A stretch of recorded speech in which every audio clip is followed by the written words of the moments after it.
नवीन वर्षातील पहिला सण म्हणजे संक्रांत आणि संक्रांतीच्या आदल्या दिवशी येते ती म्हणजे भोगी. भोगीच्या दिवशी अशी ही गरमागरम तीळ लावून बनवलेली बाजऱ्याची भाकरी आणि सोबतच अशी ही भोगीची भाजी, कोणी याला लेकुरवाडी भाजी तर काही जण याला खेंगाट असं सुद्धा म्हणतात. तर ही भोगीची भाजी गावरान पद्धतीने अगदी चमचमीत कशी बनवायची ते आज आपण पाहणार आहोत. नमस्कार, मी अनुराधा's किचन मराठीमध्ये तुम्हा सर्वांचं मनापासून खूप खूप स्वागत. मी इथे काही भाज्या घेतल्या आहेत. ह्याच भाज्या घेतल्या पाहिजेत किंवा थोड्याशा भाज्या नसतील तरी चालेल. याचं प्रमाण सुद्धा तुम्ही तुमच्या आवडीने कमी अधिक केलं तरी चालेल. ज्या पद्धतीत भाज्या मिळतील त्या घ्यायच्या. जानेवारी महिन्यात हा घेवडा, वाटाणा, हिरवा हरभरा, पावटा, बोर, राजमा, त्याचबरोबर इथे काही पालेभाज्या घेतल्या आहेत आणि गूळ घेतला आहे. आता सर्वात आधी आपण या भाजीसाठी वाटण तयार करून घेणार आहोत. त्यासाठी मिक्सरच्या भांड्यामध्ये लसूण, हिरवी मिरची, आलं, जिरे, भाजलेला कांदा आणि भाजलेलं खोबरं, त्याचबरोबर 1 चमचा भाजलेले तीळ घालून हे मिक्सरला छान वाटून घेणार आहोत. इथे तुम्हाला जर कांदा लसूण घ्यायचा नसेल तर तुम्ही ते पूर्णपणे स्किप करू शकता.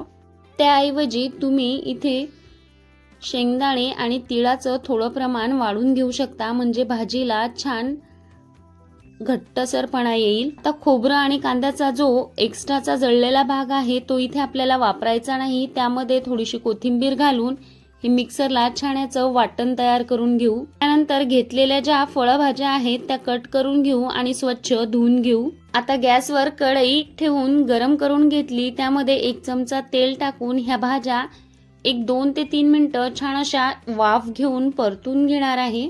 भाज्या घेताना आपल्याला त्या निवडून घ्यायच्या आहेत आणि स्वच्छ करून घ्यायच्या आहेत. इथे आपल्या 2 ते 3 मिनिटं भाज्या छान परतून झाल्या आहेत. भाज्या अशा तेलावर छान परतून घेतल्या की आपली भाजी छान चवदार बनून तयार होते. आता ह्या भाज्या साईडला काढून घेऊ आणि त्याच कढईमध्ये 2 मोठे चमचे तेल टाकून घेऊ. तेल गरम झालं की त्यामध्ये तयार केलेलं वाटण घालून घेऊ. वाटण छान 2 ते 3 मिनिटं आपण असंच परतून घेणार आहोत. त्यानंतर त्यामध्ये कट करून घेतलेला टोमॅटो आणि ज्या हिरव्या भाज्या घेतल्या आहेत त्या घालून घेऊ आणि ह्या भाज्या सुद्धा छान या मसाल्यासोबत परतून घेणार आहोत. वाटणासोबत ज्यावेळेस आपण ह्या अशा कच्च्या पालेभाज्या आणि कोथिंबीर परतून घेतो त्यावेळेस त्याचा स्वाद छान येतो. त्यामुळे असं हे वाटणामध्येच कच्च्या भाज्या आणि कोथिंबीर परतून घ्यायची. तुम्हाला इथे जर टोमॅटोची पेस्ट करून घालायची असेल तर ती सुद्धा तुम्ही करून घालू शकता. नाही तर माझ्याप्रमाणे कट करून घातलं तरी चालेल, काही हरकत नाही. आता इथे आपल्या वाटणाला छान तेल सुटलं आहे तर त्यामध्ये घेतलेले शेंगदाणे, धनेपूड, हळद, लाल मिरची, कांदा लसूण मसाला आणि गोळा मसाला घालून घेतला. आता हे छान 1-2 मिनिटं आपण असे मसाले परतून घेणार आहोत. आता 1-1.5 ते 2 मिनिटं आपण हे वाटण असंच परतून घेणार आहोत, म्हणजे मसाले छान परतले जातील. इथे आपल्या वाटणाला छान तेल सुटलं आहे. आता यामध्ये परतून घेतलेल्या भाज्या घालून घेऊ आणि चवीनुसार 1 चमचा मीठ घालून घेऊ. आपण ज्या भाज्या घेतल्या आहे यातील काही भाज्या शिजायला बराच वेळ लागतो. त्यासाठी आपण ह्या भाज्या आधीच वाफून घेतल्या, परतून घेतल्या. असं केल्याने भाजी पटकन शिजल्या जाते. आता ह्या भाज्या मिक्स करून घेऊ आणि झाकण ठेवून पुन्हा एक वाफ काढून घेऊ. झाकण ठेवून ही भाजी मी 1-1.5 ते 2 मिनिटं छान शिजून घेतली आहे. आता तुम्हाला जर भाजी रस्सा भाजी करायची नसेल तर असंच पुन्हा झाकण ठेवून 1-2 मिनिटं ही भाजी शिजून घ्यायची, म्हणजे इथे आपली छान सुकी भाजी बनवून तयार होईल. पण मी ही रस्सा भाजी बनवतीये त्यामुळे मी इथे 3 वाट्या गरम करून घेतलेलं पाणी घालून घेतलं आहे. भाजीमध्ये गरम पाणी घातल्याने भाजीला तरी छान येते. शक्यतोवर भाजीमध्ये गरमच पाणी घालायचं, म्हणजेच भाजीची चव छान येते. इथे आपण ऊस घातला नाही म्हणून थोडासा गूळ घालून घ्यायचा आणि भाजी मिक्स करून घ्यायची आहे. आता तुम्हाला भाजीचा रसा जास्त हवा असेल तर पुन्हा गरम पाणी करून थोडंसं पाणी घालून घ्यायचं आहे आणि अर्धवट झाकण ठेवून एक 7 ते 8 मिनिटं ही भाजी शिजून घ्यायची आहे. भाजी शिजेपर्यंत इथे आपण भाकरी तयार करून घेणार आहोत. त्यासाठी इथे मी बाजरीचं पीठ घेतलं आहे. घेतलेलं पीठ साधारण 2 भाकरीचं आहे. इथे यामध्ये 2 छोट्या भाकरी तयार होतील. आता थोडंसं मीठ घालून घेऊ. इथे मी आत्ताच दळून आणलेलं बाजरीचं पीठ घेतलं आहे, पण तुमचं पीठ जर 15 दिवस आधीचं असेल तर थोडंसं गरम पाणी घेऊन याचं पीठ मळून घ्यायचं, म्हणजेच भाकरी छान मऊसूत तयार होते. पण माझं पीठ आत्ताच दळून आणलेलं आहे, म्हणून मी थंड पाण्यानेच पीठ भिजून घेतलं आणि पीठ छान हाताने असं मळून घेतलं आहे. पीठ छान मळून घेतलं की भाकरी छान तयार होते.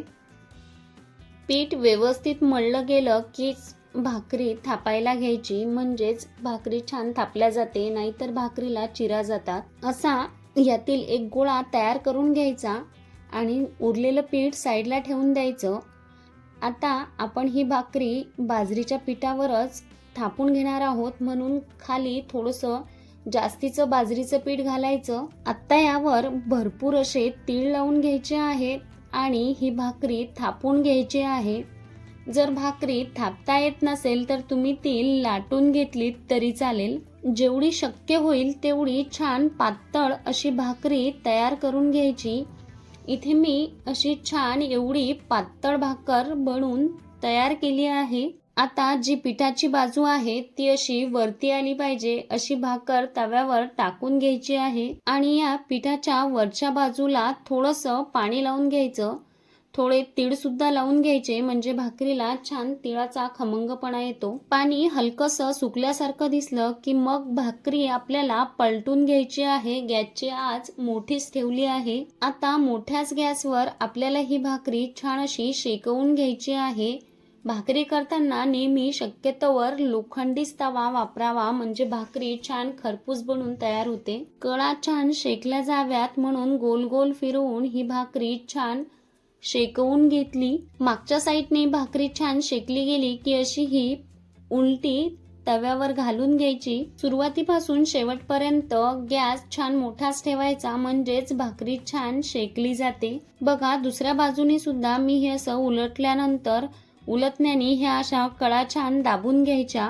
इथे आपली बाजरीची भाकरी बनून तयार आहे. इथे आपली गरमागरम बाजरीची भाकरी आणि लेकुरवाळी भाजी सुद्धा बनून तयार आहे. आता यावर बारीक चिरलेली कोथिंबीर आणि थोडेसे पांढरे तीळ घालून घेऊ. जानेवारी महिन्यात खूप जास्त थंडी असते, म्हणून अशी ही तीळ लावून केलेली बाजरीची भाकरी छान लागते. बघा, इथे आपली भाजी सुद्धा छान गरमागरम बनवून तयार आहे. भाजीला तरी सुद्धा छान आली आहे. ही अशी गावरान पद्धतीने तयार केलेली भोगीची भाजी आणि गरम गरम बाजरीची भाकरी कुचकरून खायला खूप छान लागते. तुम्ही सुद्धा गावरान पद्धतीने अशी ही भोगीची भाजी बनवून बघा आणि तुमचा अनुभव माझ्यासोबत शेअर करा. व्हिडिओ थोडा सुद्धा आवडला असेल तर एक लाईक करा, तुमच्या मित्रपरिवारासह शेअर करा. चॅनलवर नवीन असाल तर सबस्क्राईब करा. पुन्हा भेटू अशाच नवीन रेसिपीसह. तोपर्यंत धन्यवाद.